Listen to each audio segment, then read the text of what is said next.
ಸ್ವಲ್ಪ ಅಧ್ಯಕ್ಷ ಸ್ವಲ್ಪ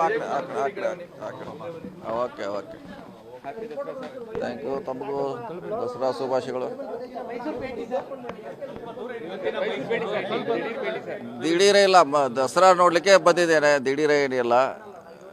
ವಿಶ್ವ ಖ್ಯಾತಿ ಪಡೆದಂಥ ದಸರಾ ಉತ್ಸವ ನೋಡು ಆವಾಗ ಬರ್ತಿರ್ತೀವಿ. ಕಳೆದ ಸಾರಿ ಕೂಡ ಬಂದಿದ್ದೀವಿ, ಮುಂಚೆ ಕೂಡ ಬಂದಿದ್ದೀವಿ, ಈಗೂ ಕೂಡ ಬಂದಿದ್ದೀವಿ, ನಾವು ಮುಂದೆ ಕೂಡ ಬರ್ತಾನೆ ಇರ್ತೀವಿ. ಇದರಲ್ಲಿ ಏನು ವಿಶೇಷವಾಗಿ ಏನಿಲ್ಲ.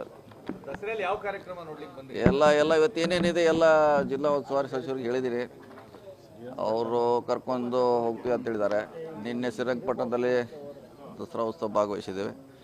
ಸಾಯಂಕಾಲ 9 ಗಂಟೆವರೆಗೆ ಏನಿದೆ ಎಲ್ಲ ನೋಡ್ತೀವಿ.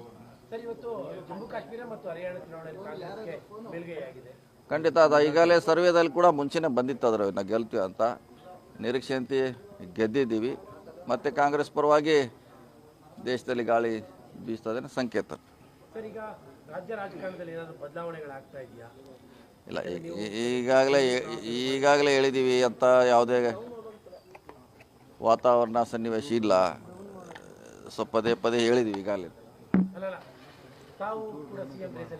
ಇಲ್ಲ ಈಗಲ್ಲಿ ಹೆಂಗೆ ರೇಸಿ ಖಾಲಿ ಇಲ್ಲ, ಹೆಂಗೆ ರೇಸಿ ಇಲ್ಲೂ ಎಲ್ಲರ ಈಗಾಗಲೇ CM ಇದ್ದಾರೆ. ಸೊ ಅವರೇ ಮುಂದುವರಿತಾರೆ. ಸಕ್ಕ ಸರಿ ನಾವು ಹೇಳಿದ್ದೀವಿ, ನಮ್ಮ ಮಂತ್ರಿಗಳು ಹೇಳಿದ್ದಾರೆ, ಪಕ್ಷ ಹೇಳಿದೆ, ಹೈಕಮಾಂಡ್ ಹೇಳಿದೆ. ಸೊ ಅದ್ರ ಬಗ್ಗೆ ಮಾತಾಡೋದು ಅವಶ್ಯಕತೆ ಇಲ್ಲ. ಇಲ್ಲ ಆ ಪ್ರಶ್ನೆ ಉದ್ಭವಿಸ್ತಿಲ್ಲ. ಹೊಸದೇನಿಲ್ಲ, ಹೊಸದಿಲ್ಲ, ಹಳೇದು ಇಲ್ಲ. ಇದ್ದ ಮಂತ್ರಿಯಾಗಿ ಇರ್ತೀವಿ ನಾವು 5 ವರ್ಷ.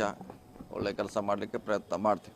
ಕಿಂಗ್ ಮೇಕರ್ ಆಗಿದ್ದವರಿಗೆ ಕಿಂಗ್ ಆಗುವಂತ ಅವಕಾಶಗಳು ಅಭಿಮಾನಿಗಳು ಕೇಳ್ತಾ ಇರುವಂತದ್ದು. ಯಾಕಂದ್ರೆ ಘೋಷಣೆ ಸಹ ಕೂಗುವಂತ ಕೆಲಸವನ್ನ ಮಾಡ್ತಾ ಇದ್ದಾರೆ ಕಾರ್ಯಕ್ರಮದಲ್ಲಿ. ಅದು ಎಲ್ಲ ಕಡೆ ಮಾಡ್ತಾರೆ. ಈಗ ಅವರವ್ರ ಲೀಡರ್ ಬಂದಾಗ ಘೋಷಣೆ ಕೂಗುತ್ತದೆ, ಹೊಸದೇನಲ್ಲ. ಯಾವ ಜಿಲ್ಲೆಯಲ್ಲಿ ಅವರ ಅಭಿಮಾನಿಗಳು ಮುಂದಿನ ಮುಖ್ಯಮಂತ್ರಿ, ಮುಂದಿನ ಪ್ರಧಾನಮಂತ್ರಿ ಕೂಗುದಿನ ಹೊಸದೇನಲ್ಲ, ಹಳೇದು.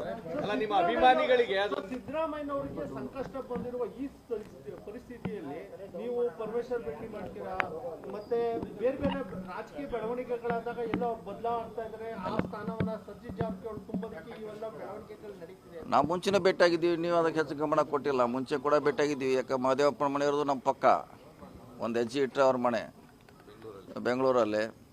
ಸೊ ಮುಂಚೆನೂ ಕೂಡಿದ್ದೀವಿ, ಈಗ